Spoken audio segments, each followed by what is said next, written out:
Bonsoir à tous et bienvenue sur C8 pour un nouveau voyage au bout de la nuit, une nouvelle soirée littéraire. Alors ce soir, nous allons continuer la lecture des voyages de Gulliver de Jonathan Swift. Excusez-moi. C'est un roman satirique écrit par Jonathan Swift, donc en 1721, écrit à la première personne. Gulliver et Swift ne font qu'un, divisé en 4 parties, à savoir autant de parties que de voyages entrepris par Gulliver, et constitué de récits détaillés. Ce roman, écrit après le crash de 1720, pourrait avoir été l'occasion pour Swift de se moquer des travers de la société anglaise à laquelle il appartenait. Transporté à Lilliput, le lecteur découvre une société bien plus avancée que l'Angleterre de l'époque, révélation atténuée par le fait que cette supériorité n'empêche pas les peuples de Lilliput de céder à leur instinct primitif et de passer leur temps à se faire la guerre. Ensuite, dans le voyage à Brobdingnag, ce sont les travers des institutions anglaises que découvre le lecteur. Puis, à l'occasion du voyage à Laputa, ce sont les abus de la philosophie ou de la science qu'il dénonce, en ce sens qu'ils conduisent les hommes à perdre tout sens commun et à courir à leur ruine. Enfin, dans le voyage à Winchester, c'est la question de la différence entre l'être humain et l'animal, en l'occurrence le cheval, qui est posée par Gulliver, avec en corollaire l'éventualité de devoir ressentir de la honte d'être un humain. Voilà, n'hésitez pas à réagir sur les réseaux sociaux, #VBN, ainsi que sur notre page Facebook Voyage au bout de la nuit. C'est toujours un plaisir de vous lire.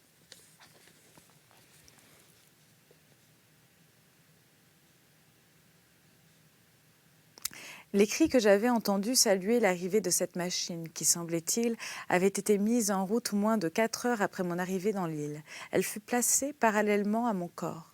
Mais la principale difficulté était de me hisser jusqu'à ce véhicule et de m'y installer. Pour cela, on dressa d'abord 80 poteaux d'une hauteur d'1 pied et de fortes cordes de la grosseur d'un fil d'emballage furent reliées par des crochets à des bandes que l'on avait passées autour de mon cou, de mes mains, de mon corps et de mes jambes. 900 hommes, choisis parmi les plus vigoureux, reçurent alors l'ordre de tirer sur ces cordes par des poulies fixées au poteau. Et en moins de 3 heures, je fus ainsi hissé et installé sur la machine où l'on m'attacha solidement. Tout cela me fut compté par la suite, car pendant la durée de l'opération, je dormais encore d'un profond sommeil sous l'effet du narcotique que l'on avait mis dans ma boisson. 1500 chevaux, choisis parmi les plus grands des écuries impériales, et dont la taille atteignait jusqu'à 4 pouces et demi, m'amenèrent jusqu'à la capitale qui était, ai-je dit, à une distance d'une demi-mille. Il y avait environ 4 heures que nous étions en route, quand je fus éveillé par un incident fort ridicule. Le chariot s'étant arrêté un instant pour qu'on leur remît quelque chose en ordre, 2 ou 3 de ces jeunes insulaires eurent la curiosité de voir quelle pouvait être mon apparence dans mon sommeil. Ils grimpèrent sur le véhicule et s'avancèrent très doucement jusqu'à mon visage. L'un d'entre eux, officier des gardes, enfonça la pointe aiguë de son épée fort dans ma narine gauche, ce qui me chatouilla le nez, comme une paille, et me fit éternuer avec violence. Sur quoi ils détalèrent, sans demander leur reste. Et ce ne fut qu'au bout de 3 semaines que je connus la cause de ce réveil soudain. Le reste de la journée, nous marchâmes sans arrêt. La nuit venue, durant la halte, 500 gardes furent postés à chacun de mes côtés. La moitié portaient des torches et les autres, arcs et flèches en main, étaient prêts à tirer sur moi si je bougeais. Le lendemain, nous reprîmes notre marche au lever du soleil et arrivâmes vers midi à moins de 200 pas des portes de la ville. L'empereur, avec toute sa cour, s'avança au-devant de nous, mais les grands dignitaires ne permirent pas que Sa Majesté mît sa personne en danger en faisant l'escalade de mon corps. À l'endroit même où s'était arrêté le chariot, se dressait un antique temple, estimé le plus vaste du royaume. Ce lieu, ayant été quelques années auparavant souillé par un meurtre horrible on le considérait comme profané et on l'employait en conséquence à des usages profanes, après l'avoir dépouillé de tous les ornements et objets sacrés. C'est dans cet édifice que l'on décida de me loger. La grande porte, face au nord, avait environ 4 pieds de haut et 2 de large, ce qui me permettait aisément de passer en marchant sur les genoux, de chaque côté de la porte. Il y avait une petite fenêtre à moins de 7 pouces du sol, à travers celle de gauche. Les forgerons du roi firent passer 81 chaînes, semblables à celles qui, en Europe, pendent aux montres de dames, et presque aussi grosses, que l'on fixa à ma jambe gauche par 36 cadenas. En face du temple, à environ 20 pieds de distance de l'autre côté de la route, s'élevait une petite tour d'au moins 5 pieds de haut. C'est là que monta, me dit-on, l'empereur avec les plus hauts personnages de sa cour, pour me regarder à loisir, sans que je les visse. On évalua à plus de 100 000 le nombre de curieux venus de la ville dans la même intention, et en dépit de la surveillance de mes gardes. Je suis convaincue qu'il n'y eut pas moins de 10 000 personnes qui, une fois ou l'autre, me grimpèrent sur le corps à l'aide d'échelles. Mais une proclamation fut faite, interdisant cet acte sous peine de mort. Quand les équipes à l'œuvre constatèrent qu'il m'était impossible de m'échapper, on coupa les cordes qui me liaient. Je me dressai aussitôt avec un sentiment de tristesse que je n'ai que bien rarement éprouvé. La rumeur de la foule, l'étonnement des gens quand ils me vinrent me lever et marcher sont impossibles à décrire. Les chaînes qui m'entravaient avaient environ 6 pieds de long et me permettaient d'aller et venir en décrivant un demi-cercle. Comme elles n'étaient fixées qu'à 4 pouces de la porte, je pouvais en outre la franchir en rampant et m'étendre de tout mon long dans le temple. Chapitre 2. L'empereur de Lilliput, accompagné de plusieurs de ses gentilshommes, vient voir l'auteur dans sa prison. Description de la personne et du costume de sa majesté. Des savants sont désignés pour enseigner à l'auteur la langue du pays. Il se concilie la faveur générale par la douceur de son caractère. Ses poches sont visitées, on lui retire son épée et ses pistolets. Quand je me retrouvai sur mes pieds, je regardais autour de moi et je dois avouer que jamais mes yeux n'avaient embrassé de vue plus agréable. Le parc environnant semblait n'être qu'un jardin ininterrompu, et les champs clos de murs, qui mesuraient pour la plupart 40 pieds carrés, avaient l'aspect de plates-bandes fleuries. Ces champs étaient entremêlés de bois, d'un demi-arpent, et les plus grands arbres me parurent avoir 7 pieds de haut. Je parcourus de regard la ville qui se trouvait à ma gauche et qui ressemblait aux villes peintes dans les 2 décors de théâtre. Depuis quelques heures, j'étais extrêmement pressée par certaines nécessités de la nature, ce qui n'avait rien d'étonnant. Si l'on songe qu'il y avait près de 2 jours que je ne m'étais soulagée, entre l'urgence et la honte, je me trouvais dans le plus cruel embarras. Le meilleur expédient dont je m'avisai fut de me glisser dans ma maison, de fermer la porte derrière moi et reculant de toute la longueur de ma chaîne, d'alléger mon corps de ce gênant fardeau. Mais ce fut la seule fois que je me rendis coupable d'un acte aussi malpropre, auquel le lecteur sincère voudra bien, je l'espère, accorder quelque indulgence, après mûr et impartial examen de mon cas et de ma détresse. À partir de ce moment, j'adoptai l'habitude, dès mon lever, d'accomplir cette fonction en plein air, aussi loin que le permettrait ma chaîne. Et l'on prit grand soin, chaque matin, avant que personne ne fût sorti, de faire enlever dans des brouettes la matière offensante. 2 domestiques étaient chargés de cet office. Je n'aurais pas si longuement insisté sur un fait qui, à première vue, peut apparaître dépourvu d'importance si je n'avais estimé nécessaire de me justifier et de défendre devant tous ma réputation sur le sujet de ma délicatesse. Que m'assure-t-on? Mes détracteurs ont cru bon, en cette occasion comme en d'autres, de révoquer en doute. L'opération terminée, je revins dans la rue. J'avais vraiment besoin de grand air. L'empereur, cependant, était déjà descendu de la tour et s'avançait vers moi à cheval, ce qui faillit lui coûter cher, car la bête, fort bien dressée cependant, se cabra de toute sa hauteur à la vue de cette montagne en marche, mais le prince était excellent cavalier et se tint ferme en selle, donnant à sa suite le temps d'accourir et de saisir la bride. Sa Majesté mit donc pied à terre et m'examina sous tous les angles, éprouvant une grande admiration, mais restant toujours hors de ma portée. Cuisinier et sommelier étaient prêts. Sur son ordre, ils poussèrent jusqu'à moi des sortes de chariots pleins de victuailles et de vin. Je les saisis et les vidai, ce ne fut pas long. Il y en avait 20 chargés de viande et 10 de vin. Chacun des premiers me fournissait 2 ou 3 bonnes bouchées. Quant au vin, il était contenu dans de petites fioles de faïence, et je les vidai 10 par 10 dans une voiture que je lampai d'un trait.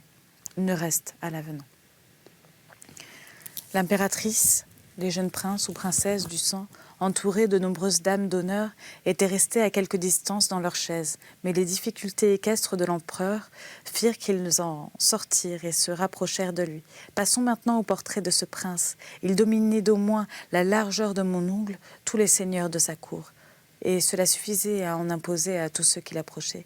Ses traits étaient mâles et fermes, la lèvre autrichienne et le nez aquilin. Son teint était mat et son port majestueux, le corps et les membres fort bien prononcés. Ses gestes étaient toujours empreints de grâce et ses attitudes pleines de majesté. Ce n'était plus un jouvenceau, mais un homme de 28 ans et 3/4 d'année. Il avait régné 7 ans avec beaucoup de bonheur, presque toujours victorieux. Afin de le voir plus commodément, je m'étendis sur le côté, mon visage au niveau du sien, et il se rapprocha à moins de 3 yards.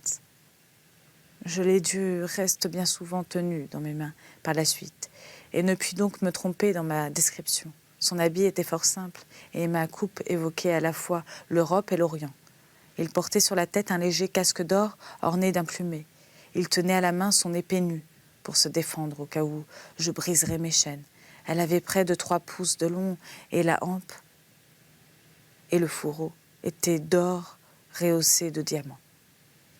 Sa voix était aiguë, mais si nette et distincte que je l'entendais fort bien, même debout. Les dames et les courtisans étaient tous magnifiquement vêtus, si bien que la tache que le groupe faisait sur le sol rappelait une jupe étendue à terre et couverte de broderies d'or et d'argent. Sa Majesté impériale voulut plusieurs fois me dire quelque chose, et je lui répondis, mais sans qu'aucun de nous comprît une syllabe au discours de l'autre, qu'il y avait là des prêtres et des hommes de loi, à en juger par leur costume, qui reçurent l'ordre de m'adresser la parole.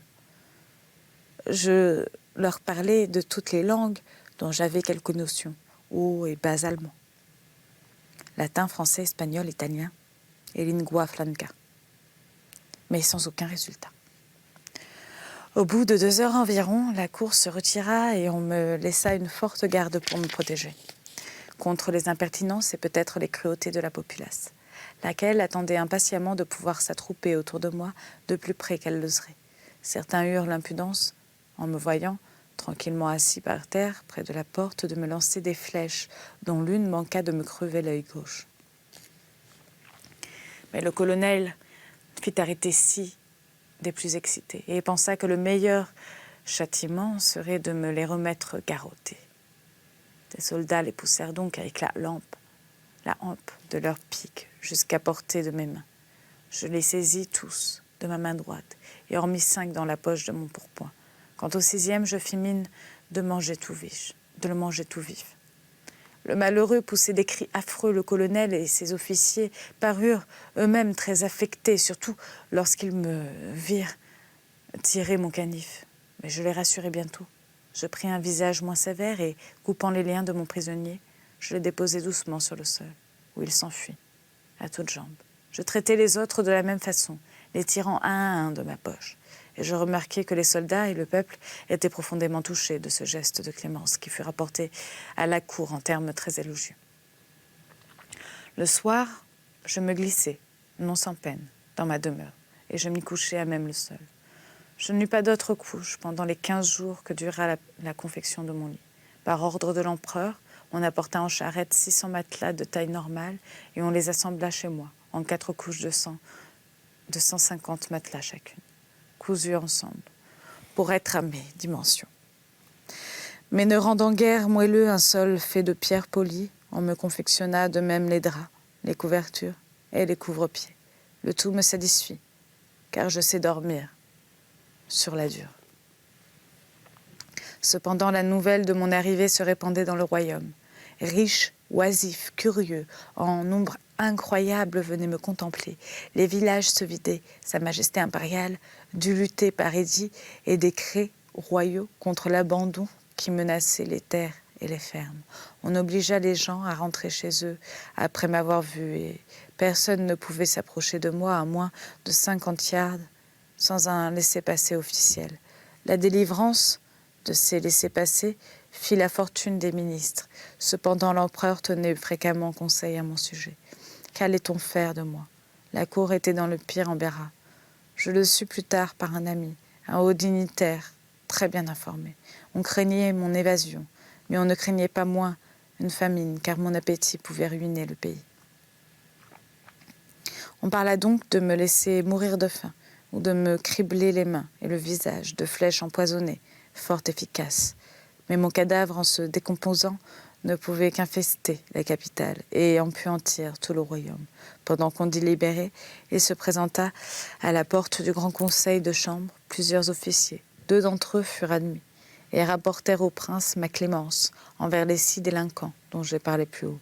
Ce récit fit si bonne impression sur Sa Majesté et sur tous les conseillers qu'ils instituèrent aussitôt une commission impériale chargée de la réquisition quotidienne dans tous les villages distants de moins de 500 toises de la capitale, de 6 bœufs, 40 moutons et autres victuailles à mon intention, ainsi que du pain, du vin et d'autres poissons en quantité suffisante. Tout cela serait payé par Sa Majesté, en bon à valoir sur les biens de la couronne. Ce prince n'a en effet guère d'autres revenus que ceux de ses propres domaines, et ne lève d'impôts qu'à titre exceptionnel sur ces sujets. Ceux-ci, en revanche, sont tenus de le suivre à la guerre à leurs frais. On me donna une maison de 600 personnes nourries aux frais de l'État et fort bien logées, en des tentes que l'on dressa de part et d'autre de ma porte. On prit d'autres mesures encore, comme de commander à 300 mètres d'ailleurs un tailleur un costume pour moi, à la mode du royaume, et de charger 6 des plus grands savants de m'apprendre la langue du pays. Enfin, il fut prescrit que les chevaux de l'empereur, de la noblesse et de la garde feraient souvent l'exercice en ma présence, afin de les habituer à ma vue. Tous ces ordres furent dûment exécutés, et en 3 semaines environ, je fis de grands progrès en leur langue. Pendant ce temps-là, l'empereur me fit souvent l'honneur de me rendre visite, et ce fut assister à mes maîtres dans leurs leçons. Nous commencions déjà à nous comprendre un peu, et les premiers mots que j'appris furent pour lui demander de me rendre ma liberté, prière que chaque jour je répétais à genoux.